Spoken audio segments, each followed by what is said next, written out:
નમસ્કાર ખેડૂત મિત્રો, હું ધવલ દલસાણિયા આપણી ચેનલ કૃષિ ગીતામાં આપ સૌનું હાર્દિક સ્વાગત કરું છું। તો મિત્રો, આજે આપણા વિડીયોમાં વાત કરશું કે જે ખેડૂત મિત્રોએ કપાસનું વાવેતર કર્યું છે તેના માટે ખુશીના સમાચાર આવી ગયા છે કે સરકારશ્રી દ્વારા કપાસના ખેડૂતો માટે બે યોજના ટૂંકમાં અત્યારે મૂકવામાં આવી છે આઈ ખેડૂત પોર્ટલ ઉપર। તો તેના વિશેની આપણે માહિતી આપશું।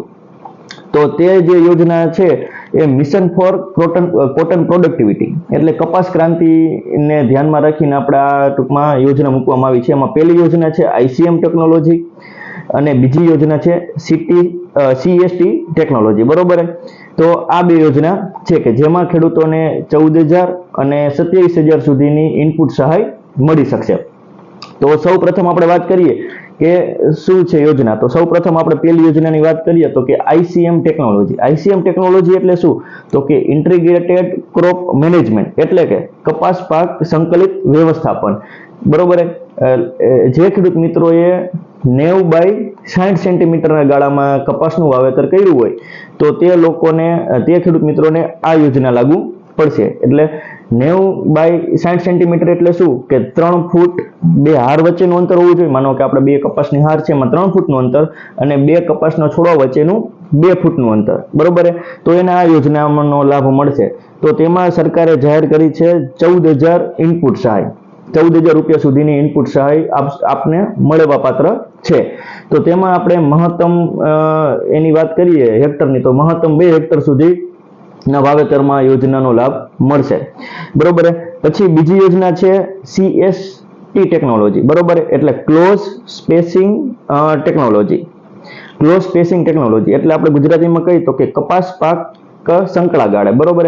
એટલે જે ખેડૂત મિત્રોએ 90 બાય 30 ના ગાળે વાવેતર કર્યું છે, 90 બાય 30 સેન્ટીમીટર, હું ફૂટમાં કહું તો કે જે આ બે હાર વચ્ચેનું અંતર છે એ 3 ફૂટ અને બે છોડ વચ્ચેનું અંતર છે એ આપણે 1 ફૂટ, બરોબર।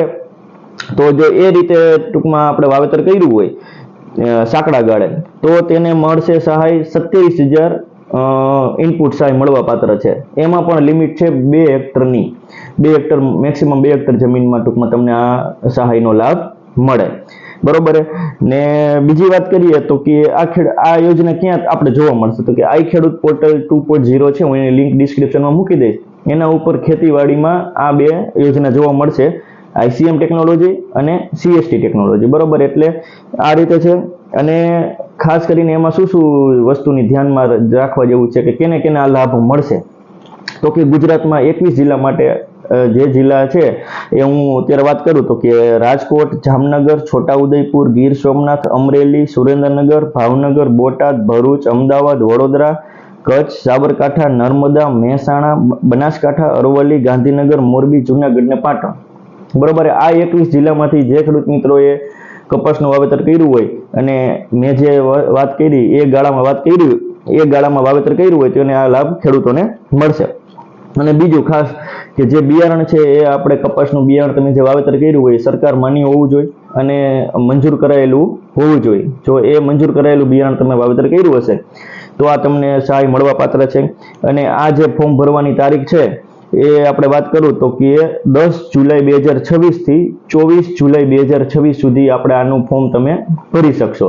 તેના માટે કયા કયા ડોક્યુમેન્ટ જોશે તો કે એક તો 7/12 આપણા જોશે, બીજું આધાર કાર્ડ જોશે ખેડૂતનું, જે તે વ્યક્તિનું ટૂંકમાં ખાતે ધારકનું, અને આધાર કાર્ડ સાથે જે મોબાઈલ નંબર તમારો લિંક હોય એ મોબાઈલ નંબર જોશે, બેંકની પાસબુક હોય તેનું પ્રથમ પેજ અથવા જો એ ના હોય તો એક કેન્સલ ચેક, બરોબર। તો આ ડોક્યુમેન્ટની જરૂરિયાત પડશે।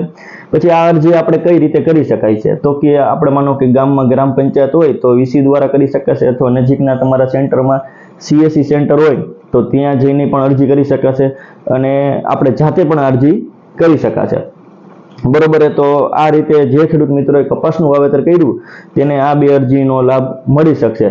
જો આ ટૂંકમાં બાબતે તમને કાંઈ પણ પ્રશ્ન હોય તો તમે કોમેન્ટ બોક્સમાં લખજો તો એનું નિવારણ આપણે કરશું।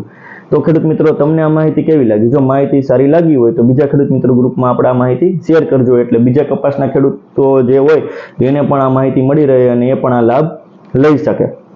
અને હા, હજી સુધી જે ખેડૂત મિત્રોએ આપણી કૃષિ ગીતા ચેનલને સબસ્ક્રાઇબ નથી કરી એ કૃષિ ગીતાની બાજુમાં સબસ્ક્રાઇબ બટન છે તેના પર ક્લિક કરી દો એટલે અવનવા જે ખેતીલક્ષી વિડીયો મૂકતા હોય તે આપ સુધી પહોંચતા રહે। આભાર। જય જવાન, જય કિસાન।